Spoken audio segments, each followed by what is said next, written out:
for 26. This is not just Europe versus Russia. Mm-hmm. Middle East, but over in Asia, you've got, Thailand, Cambodia, India versus Pakistan. You got Brazil, which may go into a revolution after what they're stupidly doing to Bolsonaro. Romania is trying to do the same thing against Kalin. I mean, it's the left is using this legal pretense to try and lock up anybody that opposes them. You saw France doing it to Marine Le Pen. You had Germany trying to outlaw the AfD. Yep. You can't, and then they want to stand up and pretend this is democracy. Yeah, right. Okay. They did it here in the United States going after Trump. When you cross that line and the rule of law no longer is the cornerstone of your civilization, everything else falls. Without the rule of law, nothing can survive. Nothing. Hey, I'm glad you're joining us for what is the third in our series of conversations with the forecaster, Martin Armstrong, of course, internationally known. He was the one actually who produced artificial intelligence in modeling, and I'm talking over 45 years ago he was doing this. But it's a model that has projected and predicted things like the fall of the Berlin Wall well in advance, predicted the top in the Nikkei index, and so many other things, including, more recently, I'm interested in, he came on our show on Money Talks and at his World Economic Forum and talked specifically about the Russian coming invasion, not in just 214, which the model called, he also called the invasion that we're dealing with still to this day, and so many other geopolitical events. I can't do justice to us, but I can say, welcome back, Martin. Nice to have you. Oh, it's always a pleasure, Mike. We've known each other for such a long time. Yeah, and I look the worse for wear, and you don't. But let's start with. I'm going to break down some things. There's obviously. You were absolutely a pioneer in geopolitical, the factors that around the world that influences currency movement and capital flows, what happens to investment, all of those things. But I'm going to start with Europe because it's something that you've been writing about for a number of years, made your subscribers a lot of money by playing the euro to come down from over 150 on the US dollar. And of course, now we're flirting much lower than that. I want to just get your take on the EU and start with a blunt question. Your model has been calling for real financial problems in the EU that spread out to so many other areas. And no matter where you're listening, this will impact you. So give us the update on where you think the EU is at. Well, as you know, when they were creating the euro, they came to me. And so I guess I ended up as the currency specialist in the world. I got called into just about everything. But so I sat down and said, look, this is how we create a currency. And all the BS was always going to, compete with the dollar, all that stuff. And the problem was Helmut Kohl. And he knew he would lose the vote that the Germans would not agree to join. So he took Germany into the euro, basically unilaterally. He admitted before he died that he would, that if he allowed the German people to vote, he would have lost 7-3. So his condition was no consolidation of the debt. Now, I warned them, simply, I think any trader can see today, but I said, if you don't consolidate the debt, you'll never compete with the dollar. Because if I'm a hedge fund manager, I can pick up the phone and say, buy me $10 billion worth of U.S. treasuries. Europe, I still have to treat it like the currencies exist. Mm-hmm. Do I want Germany? Do I want Italy? Do I want France? Because it was never consolidated. Now, that goes to why the computer's been also undermining the whole ability of the EU to survive. Back in 2010 when we had the Greece crisis, and they had to ask the IMF for a bailout. All the traders immediately had made a lot of money short in Greece, and they go, okay, who's next? Oh, Spain. And you get a contagion. Mainly because there was nothing ever consolidated. On top of that, even in Canada or United States or whatever, a bank has to have reserves, and the reserves are held in the federal debt. There is none in Europe. So let's say, right now we have, UK and France hinting that they may need an IMF bailout. France is the second largest EU economy. So we're not talking about Greece now. All right. What will happen? The traders will immediately do the same thing. Yeah. All right.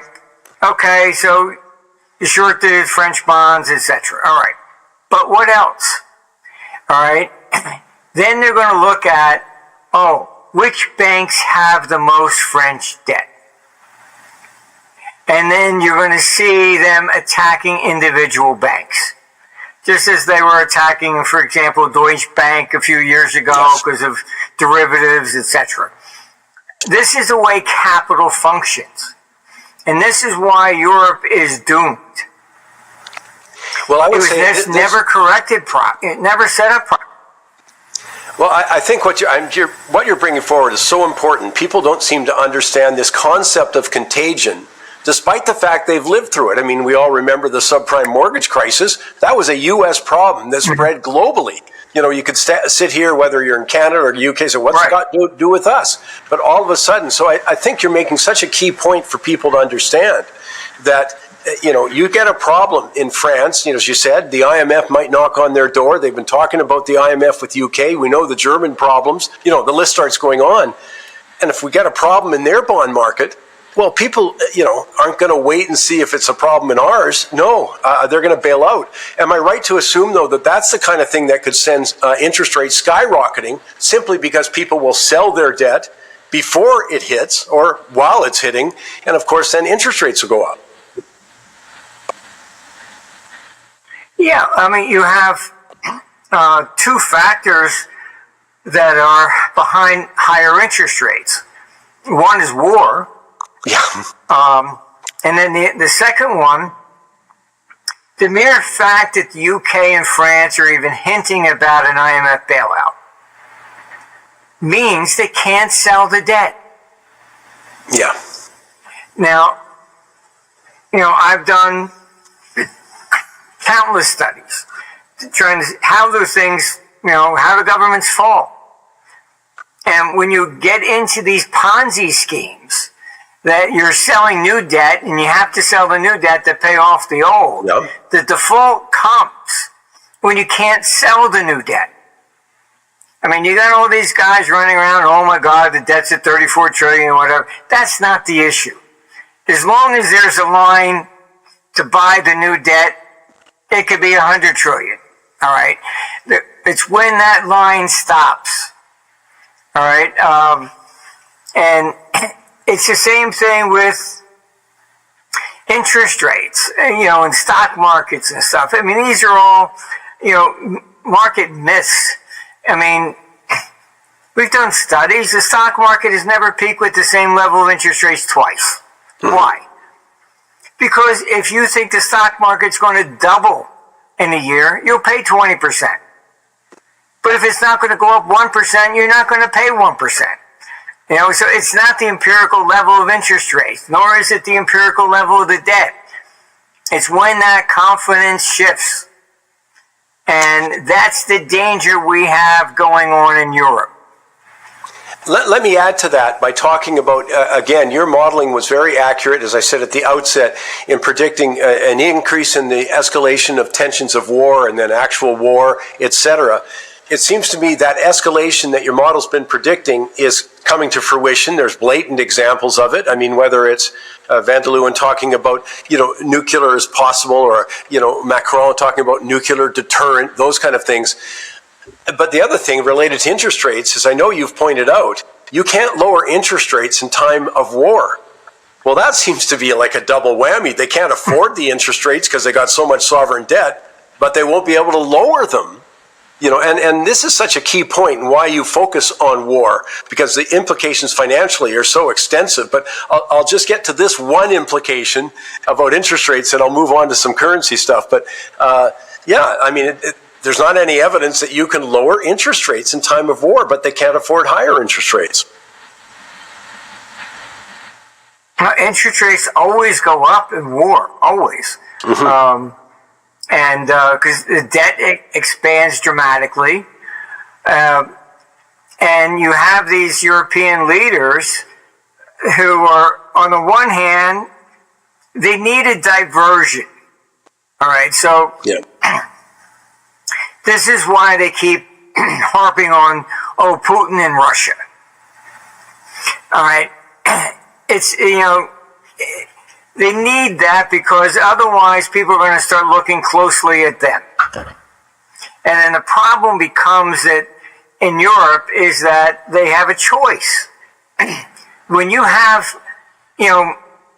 France in trouble, all right, Germany is not in good shape, all right, and so then what happens? All right, you have this situation where if they don't have war with Russia, then the people are only going to focus on them. Is my pension safe? Etc. And then you're looking at people storming the parliaments with pitchforks. So they need an external, patsy, so to speak. When Biden put on the sanctions on Russia and gasoline prices went up, what did he say? Yep. Oh, it's Putin's inflation, not his. Yeah. Well, we just went through the same thing here in Canada, with Trump became, the evil enemy. And we went through a full election where that was the dominant issue. Mm-hmm. And none of the other economic issues were prominent at all, or certainly didn't resonate with people. But certainly, Donald Trump saying Canada would be the 51st state, etc. Exactly what you're saying, though. That detracted from every other issue that was going on in the country. So it shouldn't be a stretch for anyone to see that used as a strategy. But let me come back to, again, the sovereign debt problems that they've got in Europe. And the point being, you can't lower interest rates. They don't lower during war. So again, it just seems like a bit of a rock and a hard place. But is that where that digital currency comes in that they're talking about? Yeah, the EU is trying to get it up by October. I question whether or not they're going to be able to do it that fast. But all my sources are pretty damn reliable. And what they're planning on doing is going to a CBDC. And then they will cancel all the paper currency. Europe does this routinely. Even Britain, yes, sir. They do it. I mean, Canada canceled all its high denomination currency. And so if they cancel all the currency, it forces you into the electronic CBDC. Mm-hmm. Then it's absolute, capital controls. This is why our major institutional clients in Europe, I warned them, you better get your gold the hell out of Europe. And that's why I started moving to New York, and they're smart. And so when that first bullet goes, you're not going to be able to move anything. All right, just look at World War I. They shut down all the stock markets. Okay, so it's not of my opinion. We just have to look at history here. Yeah, but that comes to something else. When we talk about relative currency strengths, if there is further escalation of the war, before that, you're going to see, and maybe we are seeing it, but capital moving into the States, because that's still the number one choice of a destination if capital has to go. So if we get further to that, to me, that could be a big spur for the stock market. It could be a spur, for the bond market, be a counterbalance there. But the bottom line is war forces capital to move, and you better figure out where. Yeah, now this is, here in the States, they still call it the everything bubble. You got rare coins going up, stamps, antique cars, real estate, stock market. I'm here in Florida. I still get 3 calls a week, at least. You want to sell your house.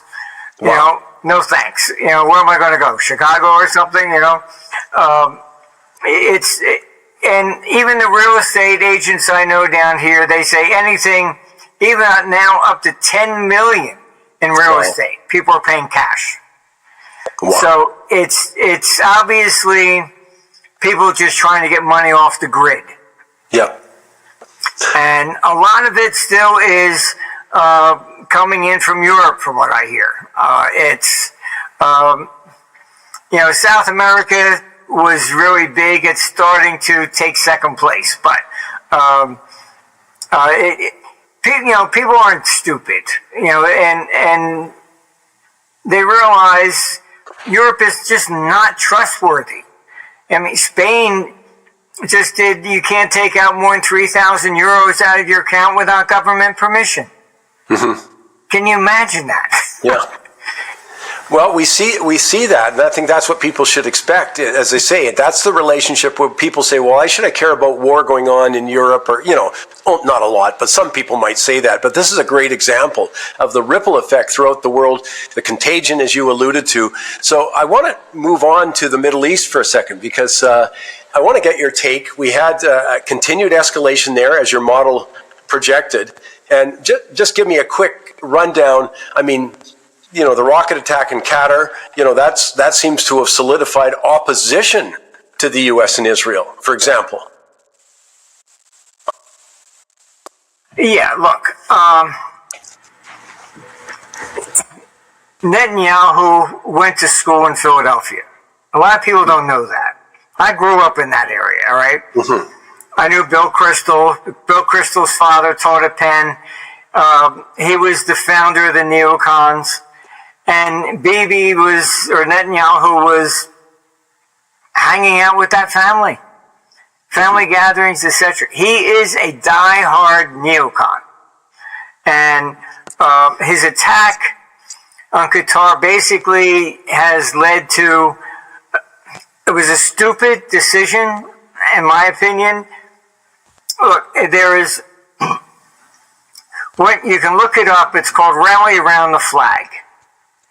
And this is why they use false flags, etc. If you say, come on, everybody join in, volunteer, we're going to go invade Russia because Putin's a bad guy. They're not going to just sign up. You need to be attacked. U.S., it would not get into World War II until Pearl Harbor. All right? So that's what happens. So Netanyahu, by going into Qatar, was the stupidest decision I think possible. Because now you're seeing that all of a sudden, all the Arabs got together in a unified meeting. We have offices there in UAE, and I can tell you that, Egyptians that are there, their passports are not being renewed. And Egypt's calling them back. Everybody's going to sign up for war. This is not, I think Netanyahu has made a serious mistake. And if you pick up the rug a little bit, you'll see the U.S. is trying to take back an air base in Afghanistan. Mm-hmm. Why? Because Saudi Arabia, according to my sources, have informed the U.S., and I don't think this is in the news, but maybe it is yet, I don't know, has informed the U.S. they cannot use their air bases in Saudi Arabia to defend Israel. So all of a sudden, they want to resurrect an air base in Afghanistan. I mean, this is not... This is a religious war. And then you have some, Jews that believe that this is the end times and to bring about the Messiah. You have evangelicals over there, Christians deliberately doing the same thing. And then the Arabs, they call it the Great War. So all three religions believe in this like Armageddon type thing. Question I have is it legitimate if you're all trying to deliberately create it? I don't know. Well, let me ask hard to say. You look at all of these things, and your modeling has been looking at all of these things for a number of years, for decades. You're coming to some very important dates here. In 2020, 25 was obviously important, but 26, 27, 28, right through to 32. What is about the cycle of war? What about the modeling specifically with, you do modeling for such a huge variety, but I'm on just the war stuff. Are we looking to, the escalation is reflected in the models is there sort of a really bad panic cycle coming up in the modeling? Well, 2026 is like a panic cycle even in the euro for the whole year. It appears as though we're going to start escalating, from the end of September, particularly into November. But what I should point out is that what the computer is showing is that this is, when it's saying World War III for 26, this is not just Europe versus Russia. Middle East, but over in Asia, you've got, Thailand, Cambodia, India versus Pakistan. You got Brazil, which may go into a revolution after what they're stupidly doing to Bolsonaro. Romania is trying to do the same thing against Kalan. I mean, it's the left is using this legal pretense to try and lock up anybody that opposes them. You saw France doing it to Marine Le Pen. You had Germany trying to outlaw the AfD. You can't, and then they want to stand up and pretend this is democracy. Yeah, right, okay. They did it here in the United States going after Trump. When you cross that line and the rule of law no longer is the cornerstone of your civilization, everything else falls. Without the rule of law, nothing can survive. Nothing. Well, let me come back to what we were saying about Europe, etc. And and again, the escalation of hostilities there produced something, because I want to talk about gold here in a moment. But what it produced was confiscation of Russian assets, which it seems to me Europe's only too happy to have. The confiscation, they don't have the money to return them anyways, I don't think. But they confiscated Russian assets. We had a very small version here in Canada with confiscation of people who, in quotes, the government said supported the truckers' convoy, but it was still the freezing of assets. That seems to me, I've watched central banks, especially in China, but other central banks purchasing gold. That seems to be, again, related to all of that. The move in gold was central bank purchasing. Yeah, well, you have to understand with that, they're not looking at it from a investor standpoint. Right. Okay? This is geopolitical. Once the Biden administration removed Russia from the SWIFT system, that sent up a flare to everybody else.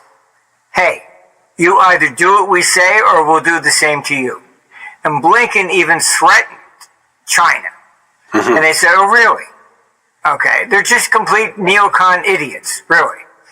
And that's what created the BRICS. So it's not this nonsense, oh, the dollar's not backed and all this other kind of, that's all just, propaganda. China started dumping U.S. debt in $50 billion clips, actually, and moving to gold. They don't care if gold goes up. It goes down. It doesn't matter. What the real issue is, you do not hold the debt of an adversary. You go into war with China, and they're going to default on that debt. Yep. All right? So that's the real issue here. The main thing with gold is that it is neutral. I've been, informed all our big institutional clients in Europe, and they have followed suit. They listen. They moving their gold the hell out of Europe. Why? Because when that first bullet flies, Europe will put in capital controls. That's unquestionable. That's what the whole CBDC is about. I think they might be able to do that by January and just cancel the currency, and that's it. And then Europeans are going to have to be really, really careful. You better have some money outside the country before that. What you're going to see is eventually gold's going to go up probably to 5,000 to 6,000 by the time you're looking at 2030 period. But that's not, when you say that, you have to understand, that's not saying it's going to go up and everything else is still the same price today, It's also a reflection of the currency, the decline in the currency and things of this nature. When you get into war, and we're looking at really a global war at this stage, not just, one group against another, but a whole bunch of groups against everybody there. Yeah. So at the end of the day, who's going to survive? What's going to be the monetary system? You have the leftists here, like even going after Bolsonaro, etc. There is an agenda, and that agenda is to, they are all pro-war, and what they are looking at is they think they get to redesign everything after war, like Bretton Woods, UN, IMF, all that came up. And they'll be able to install Marxism institutionalized. We were just, they say that, we had the Civil War against slavery. Fine, we just now are the slaves of the government. That's it. And that's unfortunately the way they view us. I've dealt with governments for so long, and I've actually heard the thing that their view is that whatever we earn is theirs, and they decide how much we're allowed to keep. Yeah. Let me finish a little bit further with gold here, because I don't want time to run out. So when you're looking at when Socrates is looking at the charts and looking at the market, you're not worried about a major correction. I mean, come on, we've gone up 40% this year in U.S. dollar terms, more in other currency terms, but your charts or your Socrates model is not showing something huge coming our way in terms of a correction. No, there's always short-term corrections. Right. But we're not looking at like a major crash and a decline for 10 years or something like that. Yeah. At the end of the day, we're still in a very long-term bull market. And that is mainly because we're in a long-term bear market with governments. Whatever they can screw up, they have done. Yep. There in Canada, Carney wants to look more like Europe, and NATO's out there beating the drums, and they have basically telling all the world leaders that they can defeat Russia some of them have even said in just 3 days, which is nuts. But what they're telling everybody is that if NATO calls up everybody, including Canada, all right, they'll have 3.4 million soldiers against Russia's 1.5. Mm-hmm. So we can take them. Of course, that assumes no nuclear war. Yeah. But so just be careful. Carney is part of that agenda, and NATO goes into that and puts in all sorts of drafts and things, which they are talking about now in Europe. We had staff in Germany that said even somebody who was 60 years old was told to report for duty. It's, he will do the same there in Canada too. Well, let me say this. I mean, obviously, we've been able to touch on these subjects, and I thank you for it. But the thing I also want to tell people is this is why, thousands and thousands of people tune into the World Outlook Conference, World Economic Conference, that, of course, takes place November 21st, 22nd, 23rd. I invite people, I've done it so many times myself, a great enjoyment to meet people from throughout the world, I might say. Obviously get a chance to chat with Marty at the conference. And I would really encourage people to go to armstrongeconomics.com, armstrongeconomics.com. The blog is free, by the way. And I still say, Marty, just so you know, I know you don't concern yourself with this too much, but to sign on to be a member of Socrates, got to be the best deal going still. I mean, it's tremendous insights and so inexpensive. But I wanted to talk about the November 21st, 22nd, 23rd, where you get a chance to go through everything we've said, but with the charts, with the purchase points or sell points for such a huge variety of things. You can also go virtually if you can't make the travel. You'll get details on how you can do it virtually there too. But as I say, there's tens of thousands of people have taken advantage of this. And as I say, we've just given a little sample of the dynamic world we're living in and the ability of the Socrates model and Martin Armstrong to give you clarity on it. Marty, thank you for taking the time today. Look forward to Orlando.